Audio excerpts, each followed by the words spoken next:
আমার স্পষ্ট পয়গাম, সব অন্যায়ের ক্ষমা রয়েছে, গাদ্দারি আর বিশ্বাসঘাতকতার কোনো ক্ষমা নাই।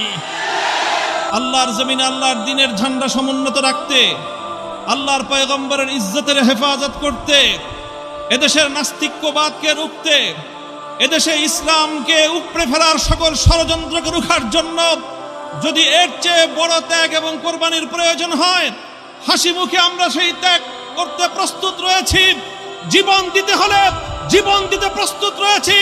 সন্তানদেরকে যদি এতিম করতে হয় সেজন্য আমরা প্রস্তুত রয়েছি। স্ত্রীদেরকে যদি বিধবা করতে হয় সেজন্য আমরা প্রস্তুত রয়েছি। মায়ের বুক যদি আমাদের খালি করতে হয়, আমাদের মায়েরা বুক খালি করে চোখের অশ্রুতে তাদের কলিজার টুকরা সন্তানদেরকে মাটির নিচে খোদার হাতে সুপর্দ করবে। কিন্তু ইসলামের জন্য, ইসলামের বিপক্ষ কোন শত্রুর সাথে এক মুহূর্তের জন্য আপোষ করতে প্রস্তুত নয়।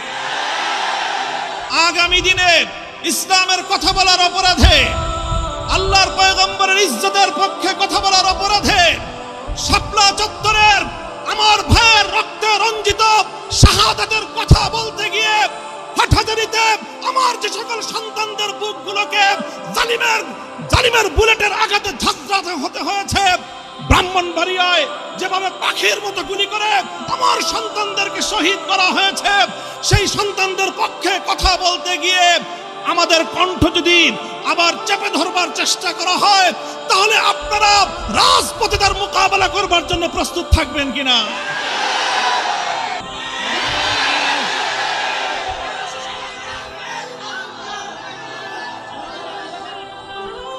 আসসালামু আলাইকুম ওয়া রাহমাতুল্লাহ। নাহমাদুল্লাহ তাআলা ওয়া নুসাল্লি আলা রাসূলিহিল কারীম, আম্মা বা'দ। আউযু বিল্লাহি মিনাশ শাইতানির রাজীম। বিসমিল্লাহির রহমানির রহিম। ইন্নামা আশকু বাসসি ওয়া হুজনি ইলাল্লাহ। সাদাকাল্লাহুল আযীম। আমির হেফাজত, বাংলাদেশের আলেমকুল শিরোমণি, এদেশের 18 কোটি তৌহিদি জনতার আধ্যাত্মিক রাহবার শাইখুল ইসলাম আল্লামা শাহ মুহিবুল্লাহ বাবুনগরী হাফিজাহুল্লাহ তাআলার আয়োজনে আজ আমাদেরকে এই সম্মাননা প্রদানের উপলক্ষে আয়োজিত সমাবেশে উপস্থিত হযরত উলামায়ে কেরাম, প্রাণপ্রিয় তৌহিদি জনতা, হেফাজতে ইসলাম বাংলাদেশের স্থানীয় ও প্রত্যন্ত অঞ্চল থেকে আগত আমার প্রাণপ্রিয় নেতাকর্মী ভাইয়েরা, সংক্ষিপ্ত কয়েকটি কথা। আমি এবং আমার সহকর্মী, আমরা আপনাদের ভাইয়েরা যারা দীর্ঘ কারাবরণ করেছি, কারাভোগ করেছি, আমাদের কারামুক্তির পর দেশব্যাপী আপনারা যে আবেগ এবং উচ্ছ্বাস প্রকাশ করেছেন, আমাদেরকে যে আপনারা সাহস জুগিয়েছেন, এর মাধ্যমে একদিকে আমাদেরও দায়িত্ব বেড়েছে, আর একদিকে আপনাদেরও দায়িত্ব অনেক বেড়ে গিয়েছে। প্রথমে আমি আমাদের দায়িত্বের কথাটা বলি। আলহামদুলিল্লাহ, আমাদের কষ্ট হয়েছে। আমরা এটা বলবো না যে জালিমের জিন্দানখানায় আমাদের কষ্ট হয়নি, তা নয়। আপনজন থেকে বিচ্ছিন্ন থাকা, স্বাধীনতার জীবন হরণ করে বন্দি খাঁচায় আমাদেরকে বন্দিত্বের শেকলে বন্দি করে রাখা, এটাই ছিল আমাদের জন্য অনেক বড় যন্ত্রণার বিষয়।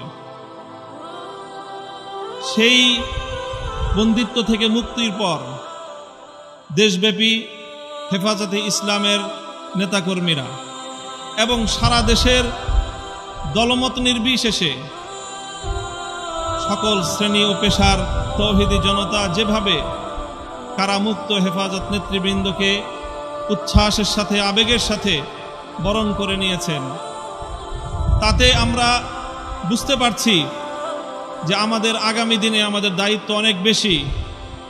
এবং আলহামদুলিল্লাহ, আল্লাহ পাক রব্বুল আলামিনের নিকট আফিয়াত চেয়ে আল্লাহ আমাদের জন্য সহজ করুন, এই দোয়া করে শপথের বাণী উচ্চারণ করতে চাই। আমাদের সকল কারাবন্দীদের পক্ষ থেকে আমি সে কথা উচ্চারণ করতে চাই। ইনশাআল্লাহ আল্লাহর জমিনে আল্লাহর দ্বীনের ঝান্ডা সমুন্নত রাখতে, আল্লাহর পয়গম্বরের ইজ্জতের হেফাজত করতে, এদেশের নাস্তিক্যবাদকে রুখতে, এদেশে ইসলামকে উপড়ে ফেলার সকল ষড়যন্ত্রকে রুখার জন্য যদি এর চেয়ে বড় ত্যাগ এবং কোরবানির প্রয়োজন হয়, হাসি মুখে আমরা সেই ত্যাগ করতে প্রস্তুত রয়েছি। জীবন দিতে হলে জীবন দিতে প্রস্তুত রয়েছি। সন্তানদেরকে যদি এতিম করতে হয় সেজন্য আমরা প্রস্তুত রয়েছি। স্ত্রীদেরকে যদি বিধবা করতে হয় সেজন্য আমরা প্রস্তুত রয়েছি। মায়ের বুক যদি আমাদের খালি করতে হয়, আমাদের মায়েরা বুক খালি করে চোখের অশ্রুতে তাদের কলিজার টুকরা সন্তানদেরকে মাটির নিচে খোদার হাতে সুপর্দ করবে। কিন্তু ইসলামের জন্য, ইসলামের বিপক্ষ কোন শত্রুর সাথে এক মুহূর্তের জন্য আপোষ করতে প্রস্তুত নয়।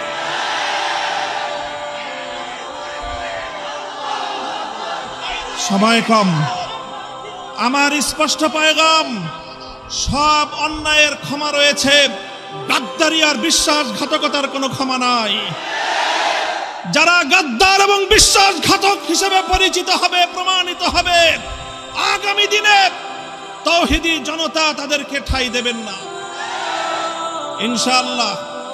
উলামায়ে কেরাম, হেফাজত নেতৃবৃন্দ যেভাবে শপথে বলিয়ান হলেন, যারা আমাদেরকে এভাবে সমর্থন যোগাচ্ছেন, আপনারা তো সমর্থন যোগাচ্ছেন, কিন্তু আপনারা কি কথাটা টের পান যে আপনাদের এই অভূতপূর্ব সমর্থনের কারণে রাষ্ট্রযন্ত্রের পক্ষ থেকে আমাদের উপর চাপটা কিন্তু আরো বেশি বেড়ে যায়। এই যে আজকে আমাদের উপরে এই অকথ্য নির্যাতন, এই যে লাঞ্ছনা, এই যে গঞ্জনা আমাদের উপর, কারণ এদেশের মানুষ আমাদেরকে ভালোবাসে, কারণ আমরা যেখানে যাই মানুষ আমাদের প্রতি আবেগ এবং উচ্ছ্বাস প্রকাশ করে। এখন আপনারা যদি আবেগ আর উচ্ছ্বাস প্রকাশ করে ঘরে গিয়ে বসে থাকেন চুপ করে, তাহলে আমাদের উপর কিন্তু চাপটা, জুলুমের স্টিম রোলারটা আমাদেরকে কিন্তু নিষ্পেষণ করে দিবে। তখন আপনাদের আবেগ প্রকাশ করার কিন্তু আর কোনো জায়গা অবশিষ্ট থাকবে না।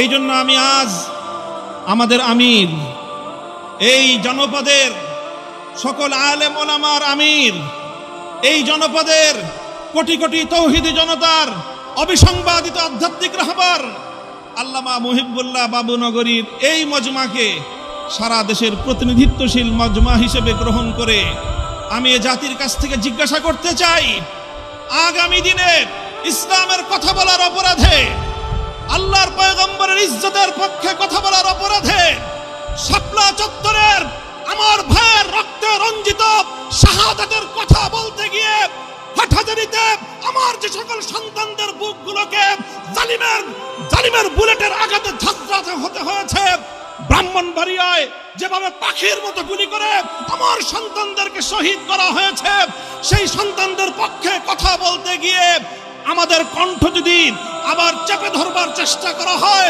তাহলে আপনারা রাজপথে তার মোকাবেলা করবার জন্য প্রস্তুত থাকবেন কিনা?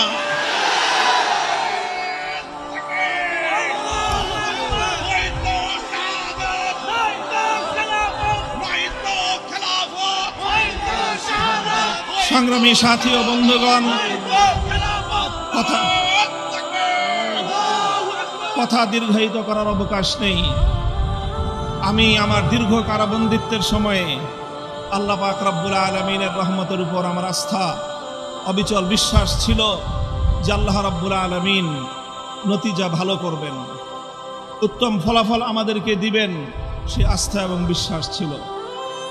প্রথম দিকে যখন আমাদের মরহুম আমির হেফাজত আল্লামা জুনায়েদ বাবুনগরী হাফিজাহুল্লাহ তাআলা, তাকে আমরা জীবিত রেখে কারাগারে বন্দী হয়েছিলাম, তার উপর একটা বড় আমাদের আস্থা ছিল যে তিনি ইনশাআল্লাহ এই বন্দী মজলুম আলেমদের জন্য, শহীদ আমাদের সন্তানদের জন্য, ব্রাহ্মণবাড়িয়ায় বীর বিচারে হত্যাকাণ্ডের শিকার আমার শহীদ ভাইদের এই হত্যার বিচার আমাদের এই জন্মভূমিতে প্রতিষ্ঠিত করবার জন্য তিনি বলিষ্ঠ ভূমিকা পালন করবেন। আমাদের কারাবন্দীদের পক্ষে তিনি জাতিকে, জনমতকে সংগঠিত করবার জন্য বলিষ্ঠ ভূমিকা রাখবেন। কিন্তু আল্লাহ রাব্বুল আলামিনের ফয়সালা ছিল ভিন্ন কিছু। আমরা কারাবন্দী হওয়ার কিছুদিনের মধ্যেই সেই মর্মান্তিক শোক সংবাদটিও আমাদেরকে সহ্য করতে হয়েছে। আল্লামা জুনায়েদ বাবুনগরী রাহিমাহুল্লাহ তাআলা শাহাদাত বরণ করেছেন। আল্লামা জুনায়েদ বাবুনগরী শাহাদাত বরণ করেছেন। এরপরে অধীর উৎকণ্ঠা নিয়ে অপেক্ষার প্রহর গুনছিলাম যে আমাদের আস্থার এই মঞ্চে কে বসবেন।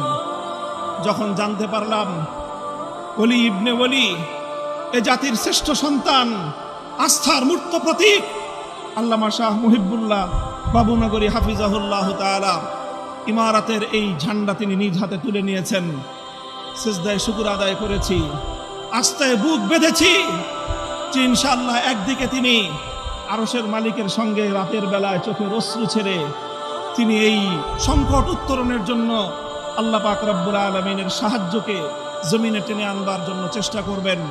অপরদিকে তিনি জীবন দিবেন, কিন্তু কোন জালিমের রক্তচক্ষুকে পরোয়া করবেন না, কোন জালিমের সামনে তিনি মাথা নোয়াবেন না।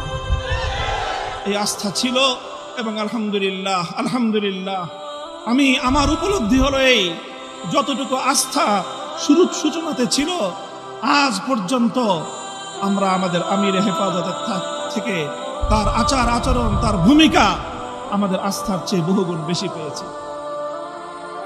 আমাদের আমির আল্লাহর পক্ষ থেকে আমাদের জন্য অনেক বড় নিয়ামত।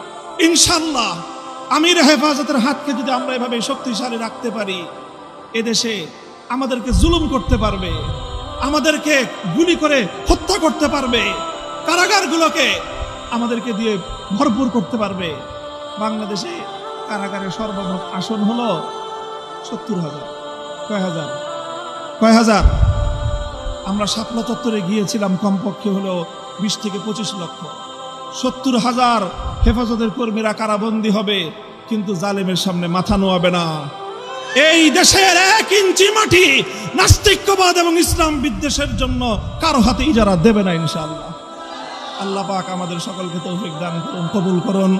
আমাদের আমির হেফাজত সহ আকাবিরিনদেরকে আল্লাহ পাক দীর্ঘ নেক হায়াত দান করুন। ওয়া আখিরু দাওয়ানা আলহামদুলিল্লাহি রাব্বিল আলামিন। আসসালামু আলাইকুম ওয়া রাহমাতুল্লাহ।